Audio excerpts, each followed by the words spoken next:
जनता की प्रॉपर्टी को हत्या करके ले करके उसके माध्यम से फिर उसका बंदर बांट करेंगे। बहनों और भाइयों, क्या आप कांग्रेस और समाजवादी पार्टी को अपनी संपत्ति पर डकैती डालने की छूट देना चाहते हैं क्या? अरे आपके बाप दादों ने कमा करके संपत्ति रखी है।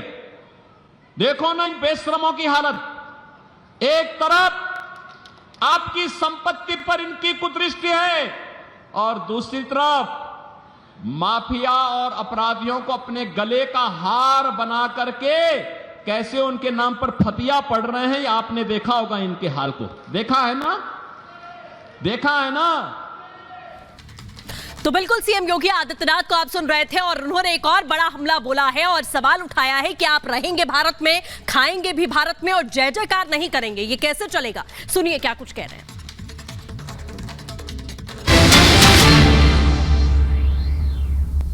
आपने जिस व्यक्ति को सांसद चुना वह व्यक्ति तो भारत माता की जय भी नहीं बोलता। और पिछली बार किस चुनाव चिन्ह पे आया था, इस बार फिर दूसरे चुनाव चिन्ह पे आ गया। ये हमेशा पहले उसने हाथी का सहारा लिया और जब यहां पूरा चर खा लिया है तो अब वह हाथ का सहारा लेकर के जबरदस्ती यहां के संसाधनों को लूटने का प्रयास कर रहा है। और बेशर्मी की हद देखो, देश की संसद में भारत माता की जय करने से भागता है, कहता नहीं हम नहीं बोलेंगे।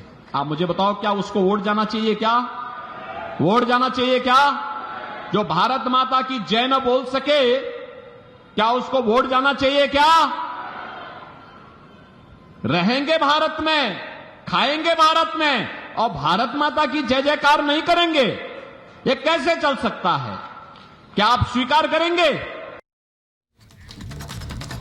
प्रधानमंत्री नरेंद्र मोदी ने भी बड़ा हमला बोला है कांग्रेस पर और कहा है कि आपकी संपत्तियां छीन ली जाएंगी, मंगलसूत्र छीन लिए जाएंगे और आपकी संपत्ति को विशेष लोगों के बीच में बांट दिया जाएगा।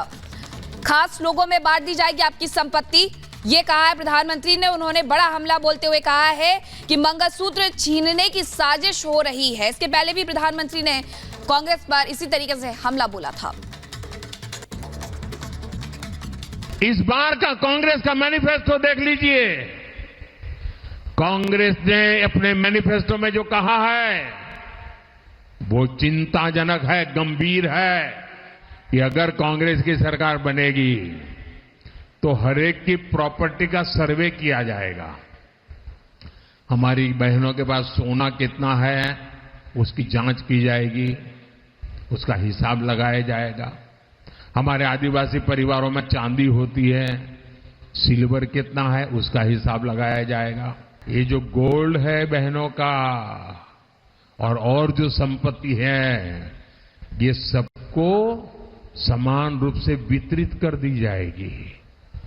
क्या आपकी संपत्ति को, आपने मेहनत करके कमाई हुई संपत्ति को सरकार को ऐंठने का अधिकार है क्या? क्या उस संपत्ति को मेरी माताओं बहनों की जिंदगी में सोना वो सिर्फ शो करने के लिए नहीं होता है, उसके स्वाभिमान से जुड़ा हुआ है। उसका मंगलसूत्र वो एक सोने का कीमत का मुद्दा नहीं है, उसके जीवन के सपनों से जुड़ा हुआ है। तुम उसे छीनने की बात कर रहे हो अपने मैनिफेस्टो में। गोल्ड ले लेंगे, सबको वितरित करेंगे।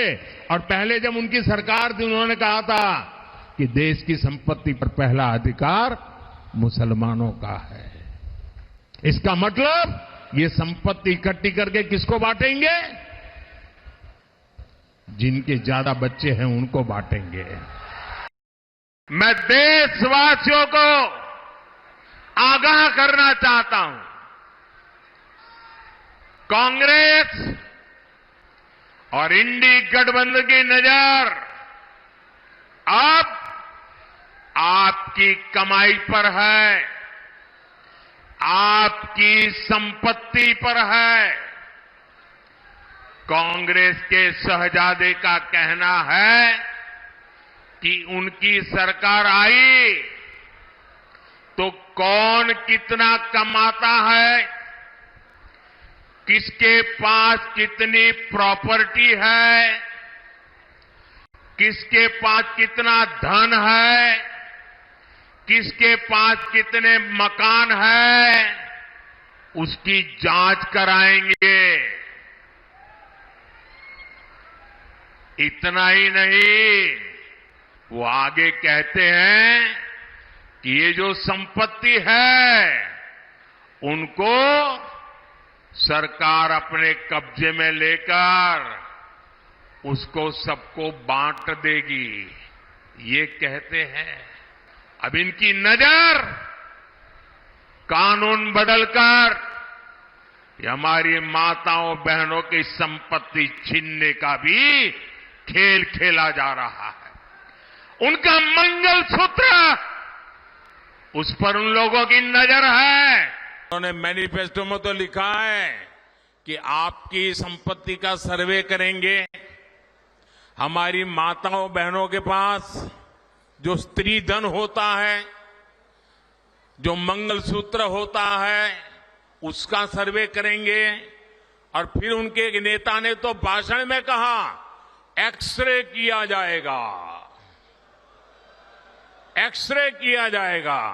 मतलब आपके घर में अगर बाजरे के अंदर डिब्बे में भी कुछ रखा है तो वो भी एक्सरे करके खोजा जाएगा। दीवार में कहीं रखा है तो उसको भी एक्सरे करके खोजा जाएगा। पूरा एक्सरे करने वाले की घोषणा की है और उनके नेता ने पब्लिकली कहा है। और फिर आपकी सारी संपत्ति जरूरत से ज्यादा जो भी होगा वो उनका कब्जा करेगी उनकी सरकार, कहते हैं, और फिर लोगों को बांट देंगे।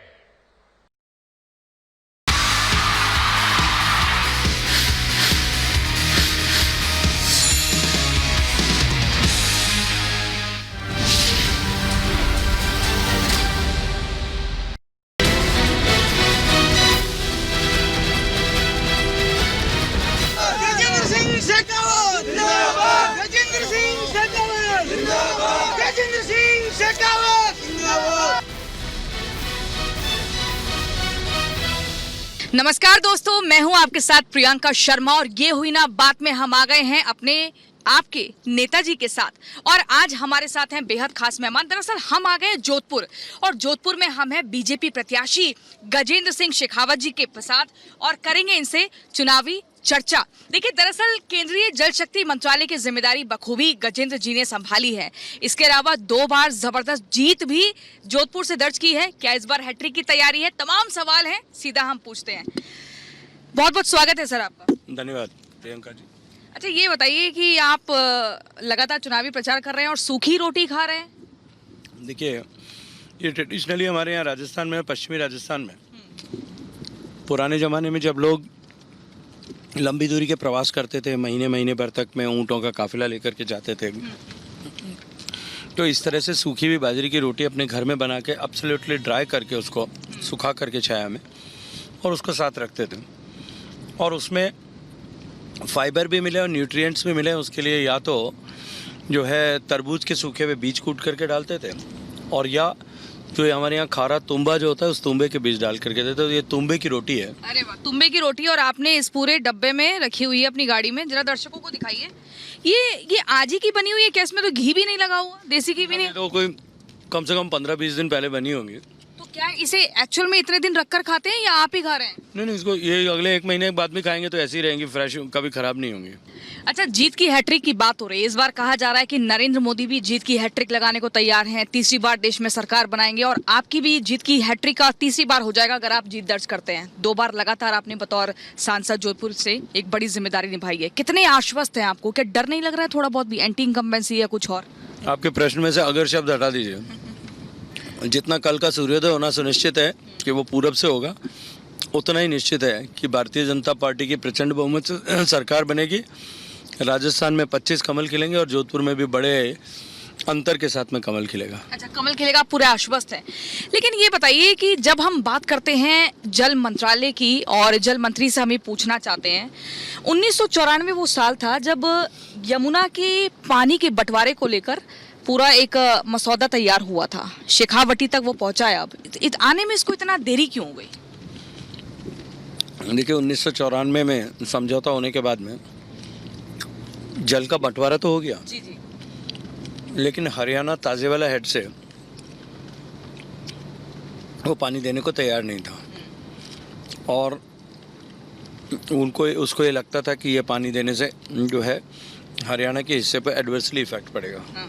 आपसे ये भी समझ लेते हैं, आपके सामने इस बार जो खड़े हुए हैं वो कांग्रेस की तरफ से करण सिंह उचियारड़ा खड़े हुए हैं और लगातार वो इस तरह से चुनावी प्रचार कर रहे हैं कि जुबानी हमले भी कर रहे हैं। हालांकि इससे पहले आप वैभव गहलोत को बहुत ज़बरदस्त तरीके से हरा चुके हैं। ये जो सीट है ये कहीं ना कहीं एक, अगर 2 बार को छोड़ दें उससे पहले अशोक गहलोत की एक गृह सीट मानी जाती है। इस बार आप कांग्रेस के प्रत्याशी को क्या कहना चाहेंगे? हालांकि जमानती वारंट जारी हो चुका है उनके खिलाफ। मैं उनको सांत्वना देना चाहूँगा कि उन्होंने चुनाव लड़ा, अच्छा प्रयास किया और जोधपुर की जनता के आशीर्वाद के लिए उनको अभी और परिश्रम करने की आवश्यकता है। बाहरी बाहरी कह रहे हैं बार-बार आप। ये उनका दोष नहीं है, ये कांग्रेस पार्टी के डीएनए का दोष है। कांग्रेस पार्टी ने हमेशा ही देश को बांटा, देश के लोगों को बांटा,